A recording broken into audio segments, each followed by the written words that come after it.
नमस्कार, मैं हूं प्रदीप कुमार। आप देख रहे हैं पॉलिटिकल आइडिया। पॉलिटिकल आइडिया के आज के इस अंक में आप सभी दर्शकों का बहुत बहुत स्वागत है। मित्रों, शरद पवार ने सपने में भी नहीं सोचा होगा, शरद पवार ने सपने में भी नहीं सोचा होगा कि अमित शाह से पंगा लेना इतना महंगा पड़ सकता है, इतना महंगा पड़ सकता है कि एक समय ऐसा आएगा जब महाराष्ट्र की राजनीति का सबसे कम उम्र में मुख्यमंत्री बनने का रिकॉर्ड बनाने वाले शरद पवार जब 50 वर्षों से अधिक तक कह सकते हैं आप 50 वर्षों तक महाराष्ट्र की राजनीति के धूरी बने रहने वाले शरद पवार को एक अदद राज्यसभा की सीट के लिए महाराष्ट्र में तरसना पड़ेगा। मित्रों, बात नवंबर 2019 की है। नवंबर 2019 की है, लगभग 15 या 16 नवंबर की बात है मित्रों, जब महाराष्ट्र में विधानसभा का चुनाव समाप्त होने के बाद उद्धव ठाकरे ने हठ ठान दिया, जिद ठान लिया कि नहीं, 2.5 साल का समीकरण ही मुख्यमंत्री के लिए बनेगा। 2.5 साल बीजेपी को, 2.5 साल शिवसेना को मिलना चाहिए। बीजेपी ने मना कर दिया था कि नहीं, ऐसी कोई बात नहीं हुई थी, ऐसा कोई शर्त नहीं था। लेकिन उद्धव ठाकरे ने कहा था कि नहीं, अमित शाह से अकेले में बातचीत हुई थी, भले ही उसका कोई सबूत नहीं है। अंतोगत्वा महाराष्ट्र में राष्ट्रपति शासन लगाना पड़ा था मित्रों। राष्ट्रपति शासन लग गया था 2019 में, और उसके बाद राष्ट्रपति शासन लगने के बाद शरद पवार के कहने पर शरद पवार के भतीजे उद्धव ठाकरे ने अमित शाह को सीधा फोन किया था कि हम चाहते हैं कि भारतीय जनता पार्टी और एनसीपी की सरकार महाराष्ट्र में बन जाए, लेकिन दिखावे के लिए चाचा शरद पवार जो है वो सामने नहीं आएंगे। शरद पवार की भी इच्छा है कि बीजेपी और एनसीपी की सरकार बने, अजीत पवार डिप्टी सीएम बने, देवेंद्र फडणवीस सीएम बने। ये चाचा शरद पवार की भी इच्छा है, लेकिन वो जो केंद्र की राजनीति है, जो महागठबंधन की राजनीति है, उसके कारण वो सामने नहीं आना चाहते। ऐसा दावा अजीत पवार ने अमित शाह के सामने किया था। अमित शाह तैयार हो गए थे। अमित शाह को सबक सिखाना था उद्धव ठाकरे को भी। अमित शाह भी किसी भी कीमत पर भारतीय जनता पार्टी की सरकार महाराष्ट्र में बनाना चाहते थे। वैसे भी बीजेपी और शिवसेना के गठबंधन को महाराष्ट्र विधानसभा चुनाव में स्पष्ट बहुमत मिला था। बीजेपी को 105 सीट मिली थी और शिवसेना को 56 सीटों पर जीत मिली थी। मित्रों, गठबंधन की राजनीति में गठबंधन चुनाव पूर्व गठबंधन को स्पष्ट बहुमत मिला था। महाराष्ट्र में 288 सदस्यीय विधानसभा में 161 सीटों पर जीत हुई थी, और साथ ही 15 निर्दलीय विधायक भी, जो एक दो विधायकों की पार्टी थी, ऐसे कई विधायकों को मिलाकर 15 अन्य विधायक ऐसे थे जो देवेंद्र फडणवीस की सरकार को समर्थन देने को तैयार थे। भारतीय जनता पार्टी के पास 105 का आंकड़ा था। एनसीपी के बाद भारतीय जनता पार्टी को किसी की जरूरत नहीं पड़ती। इसी कारण अमित शाह भी तैयार हो गए, देवेंद्र फडणवीस भी तैयार हो गए। 23 नवंबर को भगत सिंह कोश्यारी ने देवेंद्र फडणवीस को मुख्यमंत्री और अजित पवार को उप मुख्यमंत्री के रूप में शपथ दिला दिया। अजित पवार ने बताया कि ये तो बगावत किया गया है चाचा के विरोध में।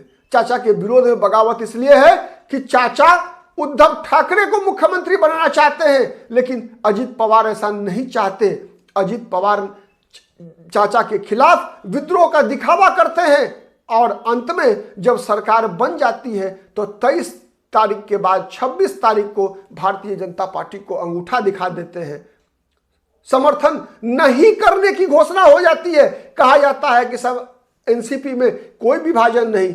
अजित पवार चाचा के पास लौट गए। भारतीय जनता पार्टी को एक्सपोज करना और राष्ट्रपति शासन हटवाने की ये चाल शरद पवार के लिए कामयाब चाल थी। इसकी स्वीकारोक्ति फिर शरद पवार ने 2023 में अपने एक टीवी चैनल को दिए इंटरव्यू में भी किया, जिस बात का दावा देवेंद्र फडणवीस उसी दिन से कर रहे थे। 23 नवंबर की घटना के बाद से ही लगातार कर रहे थे कि इसके लिए सहमति तो शरद पवार ने दी थी। अमित शाह से भी बात हुई थी, अजित पवार की। उसके बाद हम कोई सत्ता लोलुपता में केवल अजित पवार के साथ नहीं गए थे। जब शरद पवार तैयार हुए थे, अजित पवार तैयार हुए थे, तभी हम गए थे। लेकिन वही शरद पवार चिढ़ा रहे थे बीजेपी को, अमित शाह को, देवेंद्र फडणवीस को। आपने देखा होगा अभी महाराष्ट्र में बीएमसी के चुनाव के दौरान एक उम्मीदवार ने जीतने के बाद कैसे कहा कैसे हराया। तो वैसे ही एक तरह से कह सकते हैं आप कि मन ही मन शरद पवार कह रहे थे कैसा धोखा दिया बीजेपी को। आज वही पंगा लेना इतना महंगा पड़ा शरद पवार को मित्रों कि एक अदद राज्यसभा की सीट के लिए महाराष्ट्र में आपस में ही मित्रों 16 मार्च को जिन 37 राज्यसभा की सीटों के लिए चुनाव होना है उनमें सबसे अधिक सीटें महाराष्ट्र से हैं। 7 राज्यसभा की सीट पर चुनाव होना है। संख्या बल के अनुसार 6 सीट सीधा महायुति के खाते में जीत जाती हुई दिख रही है। 4 सीट पर 37.5 वोट चाहिए मित्रों प्रथम वरीयता का एक राज्यसभा सीट जीतने के लिए। 37.5 आंकड़ों के अनुसार 4 सीट पर बीजेपी की जीत पक्की है। 5वीं सीट शिवसेना एकनाथ शिंदे, 6ठी सीट एनसीपी सुनेत्रा पवार को मिलना तय है। 7वीं सीट के लिए जो आंकड़ा है उसके अनुसार शिवसेना के पास 20 विधायक हैं, कांग्रेस के पास 16 विधायक हैं, एनसीपी शरद पवार के पास 10 विधायक हैं। कुल 46 का आंकड़ा तो है, लेकिन एक सांसद, एक राज्यसभा सदस्य इनको मिल सकती है। शरद पवार जा सकते हैं, लेकिन शरद पवार के रास्ते में कांटे आदित्य ठाकरे भी बो रहे हैं। आदित्य ठाकरे कह रहे हैं कि हमारे 20 विधायक हैं, शरद पवार के केवल 10 हैं। तो शरद पवार का कैसा दावा तो शिवसेना उद्धव ठाकरे का बनता है। कांग्रेस भी दावेदारी कर रही है कि हमारे भी 16 विधायक हैं। और यदि कांग्रेस और शिवसेना अगर अपना समर्थन शरद पवार को दे भी देती है तो शरद पवार को इस बात का एहसास तो शरद पवार को दिला ही देंगे। वो एहसान की याद बराबर दिलाते रहेंगे कि आपकी औकात नहीं थी शरद पवार जी कि आप खुद राज्यसभा की सीट अपने लिए सुनिश्चित कर सके। आपको उद्धव ठाकरे के बल पर राज्यसभा मिला है, आपको कांग्रेस पार्टी के बल पर उद्धव राज्यसभा की एक सीट मिली है।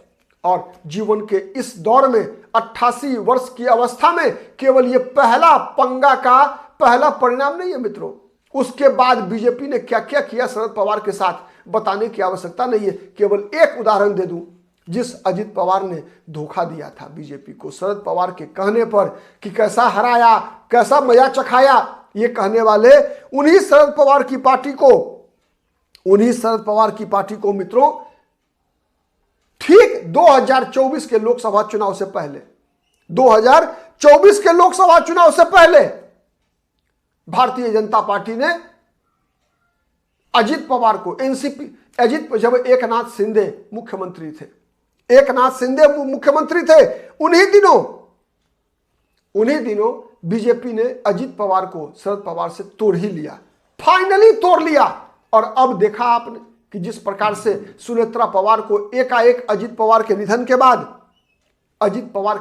बाद सुनेत्रा पवार को डिप्टी सीएम बनाकर, मतलब 2 जुलाई 2023 को शरद पवार से अजित पवार जिसने नाटक किया था, शरद पवार ने वो नाटक करवाया था अजित पवार के माध्यम से। फाइनली 2 जुलाई 2023 को बीजेपी ने शरद पवार से उनका भतीजा अजित पवार को छीन ही लिया। और अब जब बीजेपी को लग रहा था शरद पवार भी दावा करते हैं कि भतीजा के साथ पार्टी का मर्जर होना था, दुर्भाग्यपूर्ण तरीके से अजित पवार का निधन हो जाता है। निधन के बाद चाहे शरद पवार हो चाहे सुप्रिया सुले हो, ये उम्मीद कर रहे थे कि अब तो विलय के अलावे कोई विकल्प नहीं होगा सुनेत्रा पवार के पास। तब बीजेपी ने मास्टर स्ट्रोक चलकर सुनेत्रा पवार को शपथ ग्रहण करा दिया।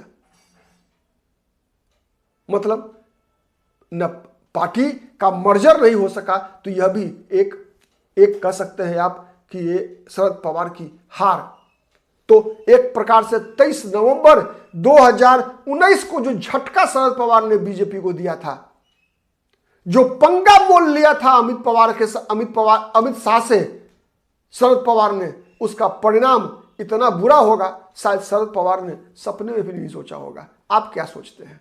कमेंट करके बताइएगा। आज के लिए इतना ही। बहुत बहुत धन्यवाद। नमस्कार।